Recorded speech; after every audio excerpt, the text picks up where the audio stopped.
الحمد لله رب العالمين والصلاة والسلام على أشرف الأنبياء وسيد المرسلين سيدنا محمد وعلى آله وأصحابه أجمعين.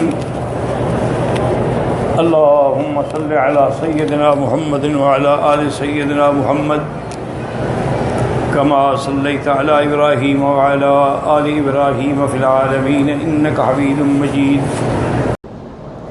اللہ تبارک و تعالی نے خبر دی ہے کہ حضرت ابراہیم علیہ السلام کے پاس مہمان آئے، اور یہ واقعہ قرآن میں کئی مقامات پر ہے، لیکن ہر جگہ اسلوب الگ ہے، انداز الگ ہے۔ جب حضرت ابراہیم علیہ السلام کے پاس مہمان آئے، اذ دخلوا علیہ قالوا سلاما، انہوں نے سلام کیا تو آپ نے فرمایا انا منکم وجلون، کہ ہم جو ہے آپ سے خوف کھا رہے ہیں۔ دوسرے مقام پہ آتا ہے کہ آپ نے فرمایا کہ سلام قوم منکرون، کہ بھئی پتہ نہیں تم کون لوگ ہو، کیونکہ آپ نے اندازہ لگایا کہ ہمارے علاقے کے لوگ تو نہیں ہیں، اور اگر یہ پردیس سے باہر سے آئے ہیں جن پر کوئی سفر کا اثر ہونا چاہیے وہ بھی نہیں ہے، بالکل تر و تازہ ہے، تو آپ حیران ہوئے۔ یہاں اختصار ہے، اس کے بعد حضرت ابراہیم علیہ السلام نے فراغ الی اہلہ، چپکے سے گھر چلے گئے، فجاء بعجل سمین، ایک موٹا تازہ بچڑا جو ہے ذبح کیا اور بھون کے پکا کے لیا ہے۔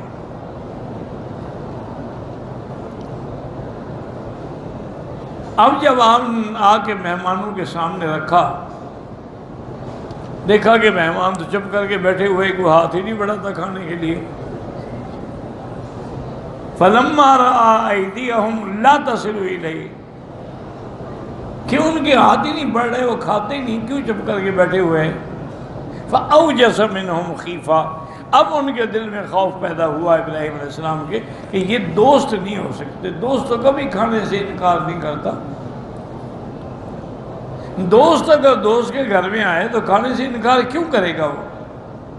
اس لیے انہوں نے خوف محسوس کیا۔ اب یہاں مسائل سمجھنے والے جو ہیں نا وہ یہ ہیں کہ سیدنا ابراہیم خلیل اللہ جو ہیں بڑے شان والے پیغمبر ہیں، جن کا لقب خلیل اللہ ہے، اس سے بڑی عظمت کیا ہوگی؟ اور جن کی شان یہ ہے کہ قیامت والے دن جب ساری مخلوقات کھڑی ہوگی قبروں سے تو میرے آقا نے رحمت دو جہاں صلی اللہ علیہ وسلم نے فرمایا کہ سب سے پہلے جنت کا جوڑا جو ہے وہ میرے ابا ابراہیم کو پہنایا جائے۔ تو انہوں نے پوچھا، صحابہ نے، حضور آپ سے بھی پہلے؟ حالانکہ آپ کی شان تو ابراہیم سے بھی زیادہ ہے نا۔ آپ نے فرمایا ہاں مجھ سے بھی پہلے، اس لیے کہ ان کا اللہ کی توحید کے لیے ظالموں نے ان کے کپڑے اتارے تھے دنیا میں آگ میں ڈالنے کے لیے۔ آج اللہ ان کا بدلہ دیں گے کہ ساری دنیا کھڑی رہے، پہلے ابراہیم کو کپڑا پہنو۔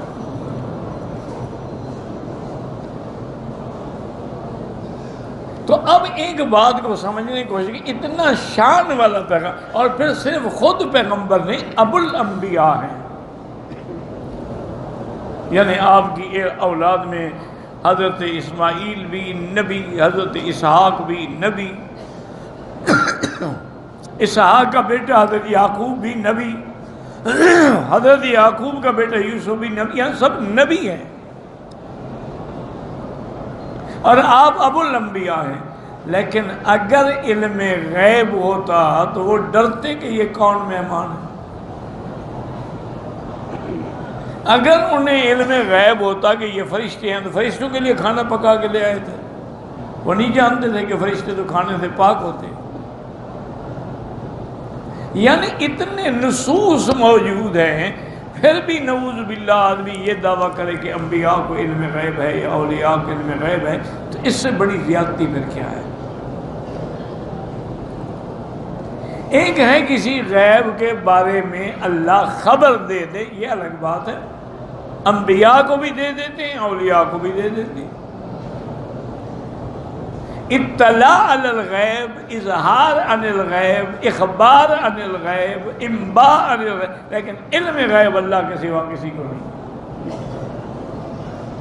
یہ اللہ کی صفت ہے۔ اسی لیے قرآن میں ہے کہ عالم الغیب والشہادہ، چھپی اور ظاہر کو جاننے والی ذات جو ہے وہ اللہ تعالیٰ کی ذات ہے۔ اس لیے حضرت ابراہیم علیہ السلام نے کھانے کا انتظام کیا، اور اسی سے علماء نے یہ مسئلہ بھی نکالا ہے کہ اگر مہمان گھر میں آئے تو اس سے پوچھو نہیں بھی کھانا کھاؤ گے، جیسے ہمارے یہاں رواج ہے نا، جو ہے وہ لے آؤ، پوچھنے کا کیا معنی ہے؟ سنت ابراہیمی یہ ہے کہ جو گھر میں ہے مہمان کے آگے رکھو، یہ انتظام کرو، جو بھی کرو، لیکن پوچھنا نہیں ہے کہ بھی آپ نے کھانا کھا، اب شرم کے مارے مہمان کیا کہے گا۔ اور ہمارے ہاں تو ایک مسئلہ بھی مشہور ہے کہ جی آج آپ ہمارا کھانا کھا لیں، لیکن آپ کی گاڑی کا بھی ٹائم ہو رہا ہوگا۔ یعنی ہماری یہ کوئی نہ اخلاق نبوی ہے نہ سنت ہے۔ آپ کے گھر میں روٹی ہے، آپ کے گھر میں دال ہے، آپ کے گھر میں گوشت ہے، جو ہے قسم آپ لے آؤ۔ میرے والد صاحب رحمۃ اللہ علیہ نے اپنے استاد حضرت مولانا خلیل احمد سہارنپوری کو خط لکھا، انہوں نے کہا حضرت ہم نئی جگہ پہ آئے ہیں اور مہمان آتے ہیں تو ان کے لیے لازم انتظام اور اہتمام کرنا پڑتا ہے، اور نہ میری کوئی تنخواہ ہے نہ کوئی ذرائع آمدن ہے، مجھے بڑی تکلیف ہوتی ہے۔ ایک تو دعا فرمائیں، اور اس کے لیے کوئی وظیفہ یا عمل بھی عطا فرمائیں۔ اب میری طبیعت ہے کہ میں مہمانوں کو انکار تو کر نہیں سکتا۔ حضرت نے خط لکھا کہ مولوی صاحب انتظام کرنا چھوڑ دو، اہتمام کرنا چھوڑ دو، جو گھر میں ہو لا کے رکھ دو، کبھی تکلیف نہیں ہوگی۔ والد صاحب نے فرمایا، پھر ہم نے اسی پہ عمل کیا، اللہ پاک کی مہربانی ہے کہ کبھی پرے بڑا آدمی ہے چھوٹا آدمی ہے جو گھر میں پکا ہے لے۔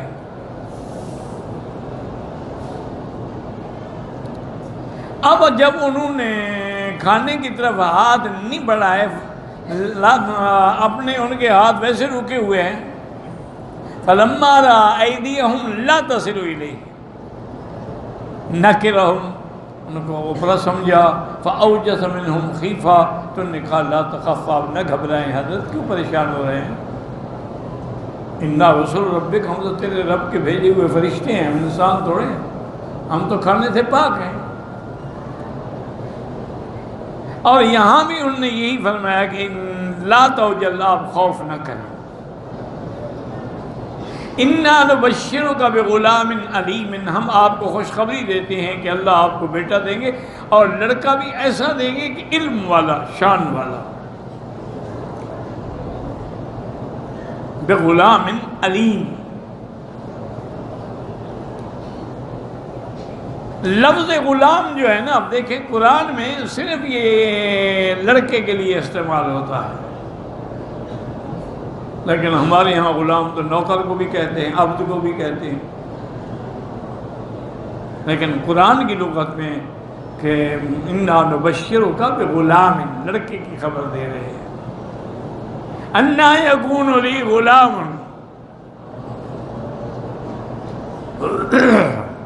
حضرت ابراہیم علیہ السلام نے فرمایا کہ حضرت کیا کر رہے ہو، مجھے اس بڑھاپے میں اب اولاد کی مبارک دینے آئے ہو،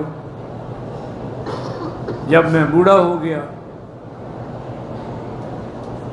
اسی طرح دوسری مقام پر ہے کہ آپ کی بیوی بھی وہاں کھڑی ہوئی تھی،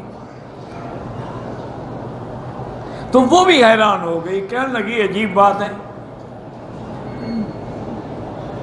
فَصَرَّتْ وَجْهَ عَلَى وَجْهِهِ فَسَكَّتْ وَجْهَهُ وَقَالَتْ عَجُوزٌ عَقِيمٌ، میں بوڑھی ہو گئی اور سانڈ ہوں میں، مجھے تو جوانی میں بھی کوئی اولاد پیدا نہیں ہوئی،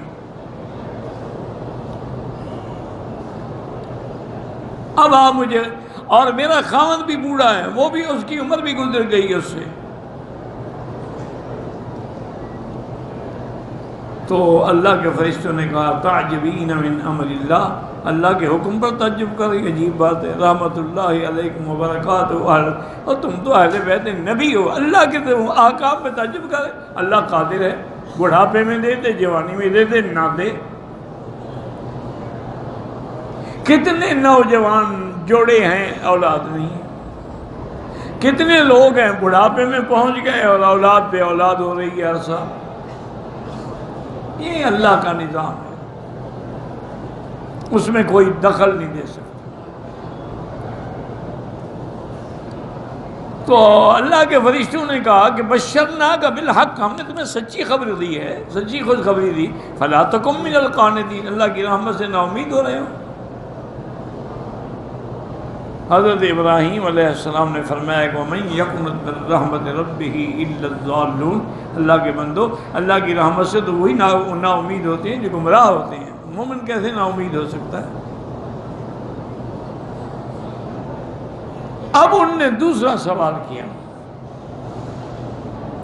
قَالَ فَمَا خَطْبُكُمْ أَيُّهَا الْمُرْسَلُونَ. حضرت ابراہیم سمجھ گئے بھی اگر صرف بیٹے کی خوشخبری دینی تھی تو ایک فرشتہ ہی کافی تھا، یہ چند فرشتے آنے کی کیا ضرورت ہے؟ مانا ہے کہ ان کا کوئی اور کام بھی ہے، یہ صرف مجھے مبارکباد دینے نہیں آئے. نے کہا ابھی تم اصل وجہ تو بتاؤ کہ کیسے ساری جماعت بن کے آ گئے ہو. قالوا انا ارسلنا الى قوم مجرمین، یہاں نام نہیں لیا، دوسری جگہ پہ نام ہے الى قوم لوط. اللہ نے ہمیں بھیجا ہے ایک ایسی قوم کی طرف جو مجرم ہیں، ظالم ہیں، اپنے جانوں پہ ظلم کرنے والے ہیں. اور یہاں اختصار ہے کہ ہم ان کو ہلاک کر دیں گے، برباد کر دیں گے، الا آل لوط. اور دوسری جگہ پر ہے کہ ابراہیم علیہ السلام نے فرمایا اللہ کے بندے تم وہاں جا رہے ہو تو وہاں تو لوط بھی ہے، ان فیہا لوطا. تو فرشتوں نے کہا حضرت آپ کیوں گھبرنا، ہم اعلم من فیہا، ہم جانتے ہیں کہ ان کے اندر کون کون ایمان والے ہیں. تو اس لیے یہاں بھی یہی فرمایا کہ یہاں اختصار ہو گیا کہ آل لوط کو سب کو نجات ملی، صرف ان کی بیوی کو نجات نہیں ملی. یہ نتیجہ ہے، ورنہ قصہ تو اور لمبا ہے. ہاں البتہ اس کی بیوی جو ہے اس کے مقدر میں یہ فیصلہ ہو چکا ہے انہا لمن الغابرین، وہ ہلاک ہونے والوں میں ہے، اس پہ عذاب آئے گا، وہ نہیں بچے گی. تو اس سے ہمیں یہ مسئلہ بھی سمجھ آیا کہ نبی کی بیوی ہے لیکن نبی بچا نہیں سکتا. بھائی لوط علیہ السلام نبی ہے، تو اگر نبی اپنی بیوی کو نہیں چھڑا سکتے ہیں تو اور کوئی پیر کسی مرید کو کیسے چھڑا سکتا ہے جناب؟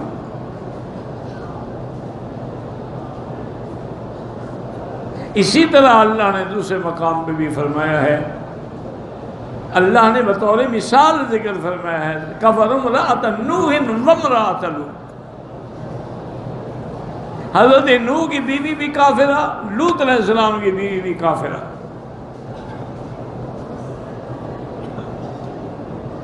اور وہ میرے من عبادنا الصالحین کی بیویاں تھیں.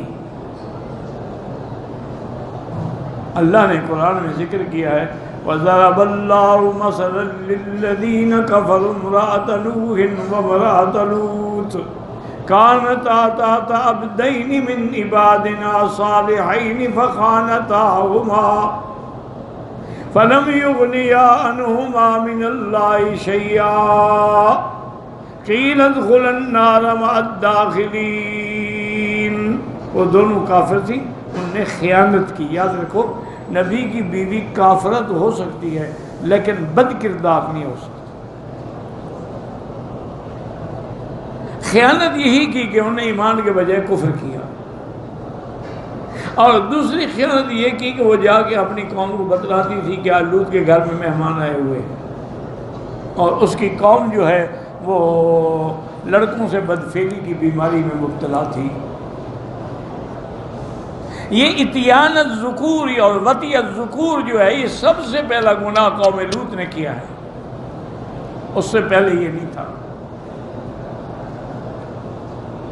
اسی لیے لوط علیہ السلام نے فرمایا تھا انکم لتاتون الفاحشۃ ما سبقکم بها احد من العالمین، تم سے پہلے جن انسانوں میں کوئی ایسا کام ہوا ہی نہیں ہے، تم نے یہ ابتدا کی ہے۔ اور لواطت جو ہے یعنی لڑکوں سے بدفعلی کرنی، یہ زنا سے بھی زیادہ جرم ہے۔ اس کے لیے حکم ہے کہ اقتل الفاعل والمفعول، دونوں کو قتل کرو، لواطت کرنے والے کو بھی اور کرانے والے کو بھی۔ اور امام ابو حنیفہ تو فرماتی ہیں ان کو اونچی جگہ پہ لے جاؤ، اوپر سے گراؤ، نیچے گرے، اوپر پتھروں کی بارش کرو، جیسے اللہ نے عذاب بھیجا تھا۔ یہ اتنا بڑا گناہ ہے۔ اسی طرح میرے نبی پاک نے فرمایا ایک تو ہے نا لڑکوں سے بدفعلی، ایک ہے اگر کوئی اپنی بیوی سے بھی نعوذ باللہ غلط راستہ استعمال کرتا ہے، من اتی امرأۃ فی دبرہا فعلیہ لعنۃ اللہ، اس پہ اللہ کی لعنت، کیونکہ اللہ نے ہمیں حکم دیا ہے کہ فاتو حرثکم، تم وہاں سے فائدہ اٹھاؤ جہاں سے اللہ نے تمہاری کھیتی بنائی ہے، جہاں سے اولاد پیدا ہوتی ہے۔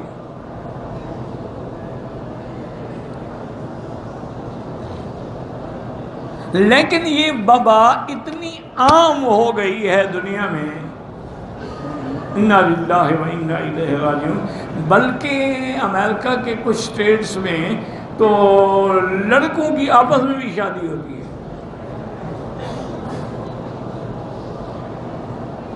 باقاعدہ نکاح ہوتا ہے، رجسٹر ہوتا ہے،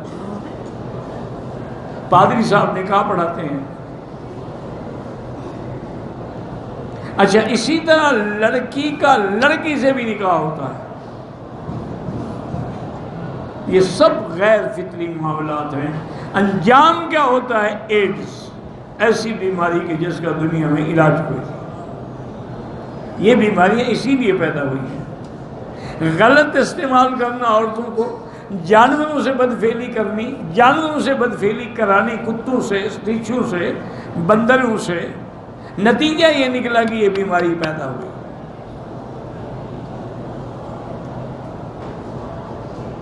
تو حضرت فرشتوں نے کہا کہ آپ نہ گھبرائیں، ان کو سب کو نجات ملے گی ماں سوا ان کی بیوی کے۔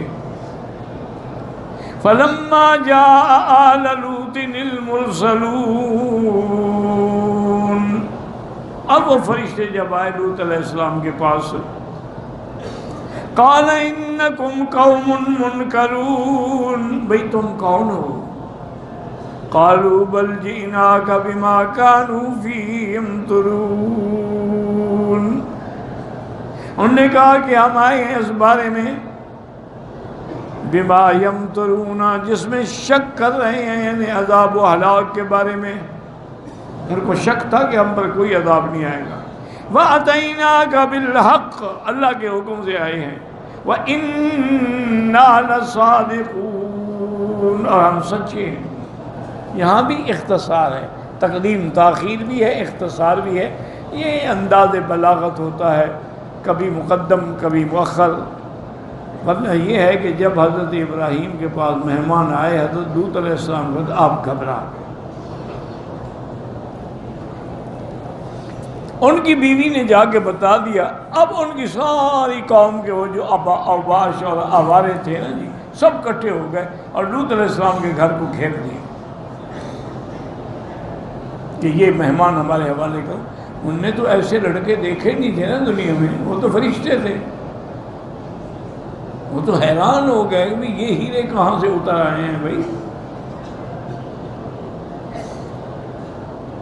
حضرت لوط علیہ السلام نے بڑی منت کی، کوئی شرم کرو، مجھے مہمانوں کے سامنے رسوا نہ کرو۔ ہؤلاء بناتی ان کنتم فاعلین، اگر چاہ لینا بھی چاہتے ہو لڑکیاں لے لو، لیکن میرے مہمانوں کو نہ لیں۔ انہوں نے کہا آپ کو پتہ ہے ما لنا فی بناتک من حق، ہمیں لڑکیوں سے کوئی دلچسپی نہیں۔ وَإِنَّكَ لَتَعْلَمُ مَا نُرِيدُ، آپ جانتے ہیں ہم کیا چاہتے ہیں۔ حضرت لوط علیہ السلام بڑے اداس ہوئے اور اللہ سے فریاد کی کہ مولا میری مدد فرما، میرے پاس کیا طاقت ہے ان اوباشوں سے لڑنے کی اور مقابلہ کرنے کی۔ اب دیکھو لوط بھی نبی ہیں، کیا ان کو پتہ تھا کہ بھئی یہ فرشتے ہیں، ان کا کوئی کچھ نہیں بگاڑ سکتا؟ اگر یہ پتہ تھا تو پھر یہ ڈرامہ بنا رہے تھے۔ یہی ہے کہ علم غیب نہیں تھا، علم غیب خاص ہے خدا۔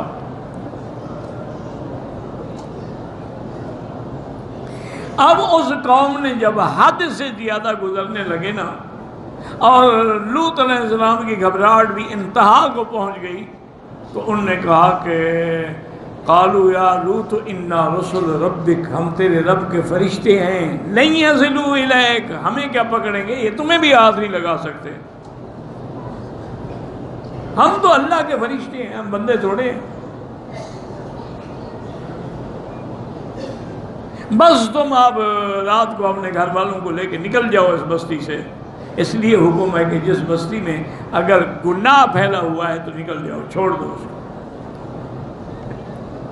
جس گھر میں گناہوں کا اڈا چل رہا اس کو چھوڑ دو۔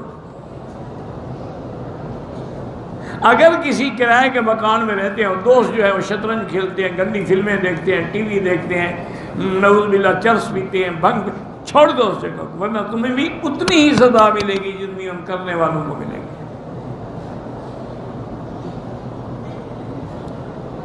تو روایات میں آتا ہے کہ اب لوط علیہ السلام کی قوم جو ہے نا جی، وہ آگے بڑھنے لگی کہ اب زبردستی لڑکوں کو پکڑ لیں۔ تو حضرت جبریل علیہ السلام نے ایسے پر جو مارا نا، سارے اندھے ہو گئے۔ اب کھڑے ہیں، کوئی لڑکے کدھر گئے، لوط علیہ السلام کدھر گئے، کون ان کو ہاتھ لگا سکتا ہو؟ تو اللہ کے فرشتے آئے ہوئے تھے۔ اور پھر انجام کیا ہوا کہ اللہ نے فرمایا فَجَعَلْنَا عَلَيْهَا سَافِلَهَا، اللہ نے حکم دیا جبریل علیہ السلام کو ان بستیوں کو اٹھا کے اوپر لے آؤ آسمان تک۔ 5 بستیاں تھیں، سب سے بڑی بستی جو ہے وہ سدوم تھی۔ اس زمانے میں بھی ان 5 بستیوں میں لاکھوں کی آبادی تھی، 2-4 ہزار نہیں تھے۔ حضرت جبریل علیہ السلام جب آسمان کے قریب لے گئے، اب اللہ نے ان کو الٹا کر کے زمین پہ پھینک دو۔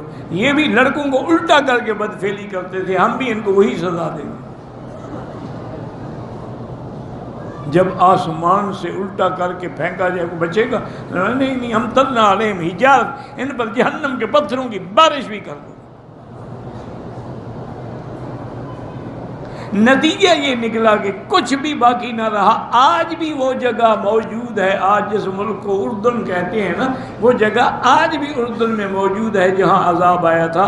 اور وہ پانی نیچے سے نکل آیا، اس بحر کو بحر میت کہتے ہیں، کہ اس عذاب کی وجہ سے آج تک بھی اس پانی میں کوئی مچھلی، کوئی جانور زندہ نہیں رہ سکتا، اس عذاب کا اثر باقی۔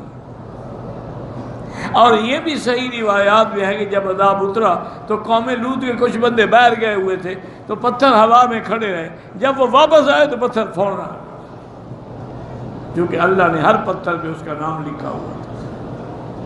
تو ان واقعات میں ہمارے لیے عبرتیں ہیں، ہمارے لیے نصائح ہیں، مواعظ ہیں کہ اگر ہم بھی ایسا کریں گے تو پھر ہمارا انجام اور حشر بھی ایسا ہوگا۔ واللہ اعلم۔